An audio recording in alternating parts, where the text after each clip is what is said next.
Бұл орманда болған оқиға еді. Ашық алаңқайда кіп-кішкентай ескі үйшік тұрған.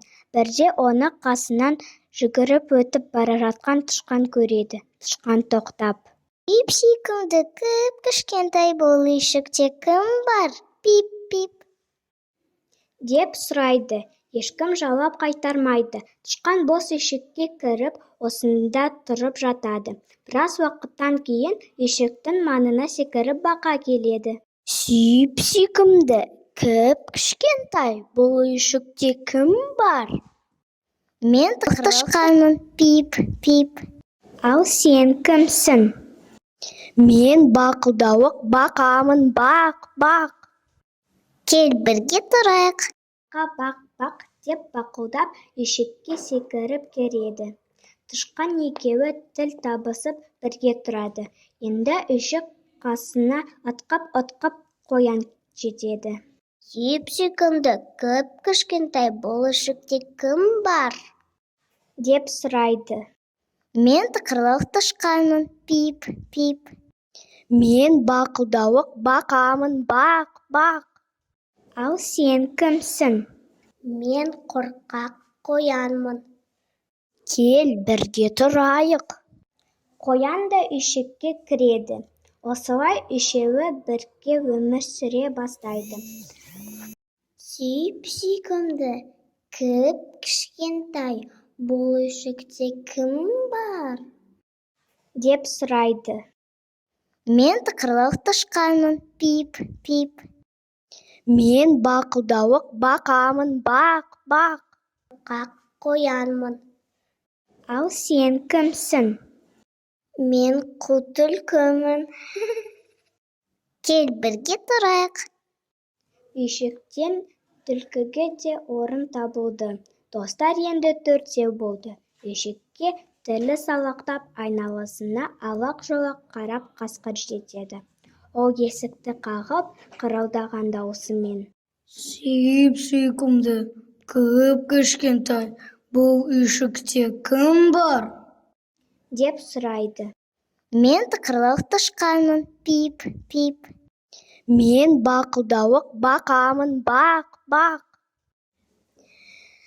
Мен қорқақ қоянмын. Мен қу түлкімін.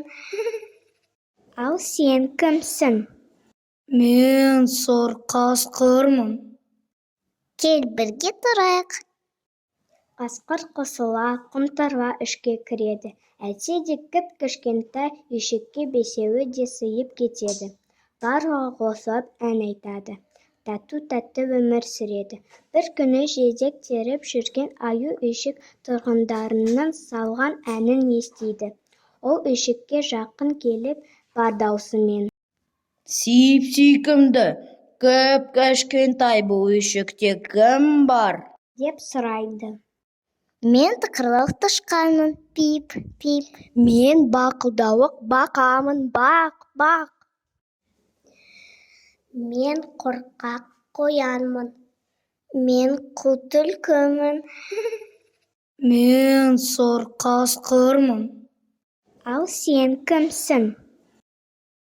Мен Қорбанбай аюмын. Кел бірге тұрайық. Аю ары-бері тырбаңдап үйшікке кірмекші болады, бірақ оның басы енгенімен денесі сыймайды. Амалы таусылған аю: Ендеше мен үйшіктің шатырына шығып тұрайын, дейді. Жоқ, сен дәусің. Сені кішкентай үйшігіміз көтере алмайды. Қиратасың ғой. деп шырылдайды іштегілер. Қорықпаңдар, ештеме болмайды. деп аю олардың сөздеріне құлақ аспайды. Кіп-кішкентай үйшіктің тұрғындары амалсыздап келіседі. Аю қорбаңдап үйшіктің төбесіне шығады. Сол-ақ екен, ескі үйшік сықырлап шашылып қалады. Тықырлауық тышқан, бақылдауық бақа, қорқақ қоян, қу түлкі, сұр қасқыр барлығы аман-есен үйшіктен шығып үлгереді. Аюға олар ренжімейді. Қайта барлығы бірігіп бөренелерді тасып, тақтайларды сүргілеп, жаңа ишек тұрғызуға кірісіп кетеді. Осылайша достар өздеріне әп-әдемі жап-жаңа ишек соғып алыпты.